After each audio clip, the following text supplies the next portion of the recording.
As a result of my journey as a spiritual medium, I have embarked on this journey, and then at the moment I am combining into yaga spirituality, into yokuhilisha my ancestors with into astrology in trying to solve my problems ethu ngendlela mhlambe engathi izoba holistically, because akumelanga ukuthi sibe nenkinga esingakwazi ukuyi-explain ukuthi ziphumaphi.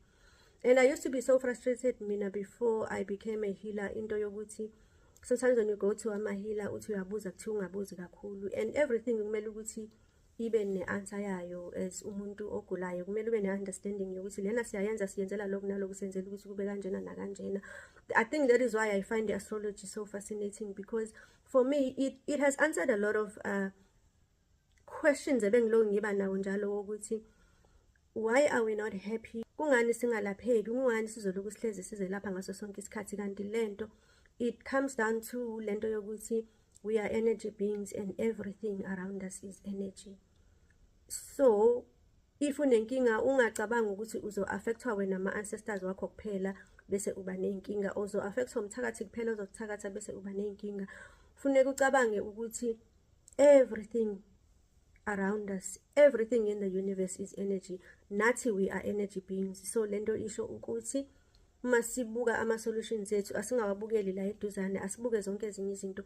That is why ke mina ngibe fascinated kangaka ne-astrology, and then I began to combine it emsebenzini wami ukuba spiritual medium, in terms of saying, okay fine, you have done a reading, usuyazi ukuthi uphethwe ileli khehla naleli naleli, but ke manje let us look it from an astrological point of view. And it's so fascinating to find ukuthi ngala ngasemsamo umuntu wedlozi maye nenkinga yamakhehla amdalela inkinga, and then bese kuba nama-stumbling blocks empilweni yakhe. But when you do it i-reading astrologically uthola ukuthi kunama-planets are unfavorable to that person. Mhlamba amanye wabo have been unfavorable from the time this person was born, because when you do i-reading astrology uthola ukuthi fanele uyiqale from i-birth chart when this person was born, and then uthole i-journey yalowo muntu ukuthi izohamba kanjani according to i-energy yama-planets.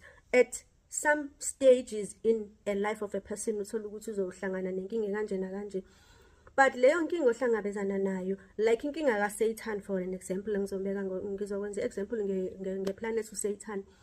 uSatan uthatha 2.5 years ukurawunda wonke ama-zodiac signs, which means ukuthi for uSatan ukuthi asuke from u-Aries ahambe wonke ama-zodiac signs azobuyela ku-Aries ithatha roughly 30 years, something like that, give or take. So kumuntu if uzaliwe wena manje uSatan kwi-zodiac sign yakho kaka-Aries kanti nawe uyi-Aries,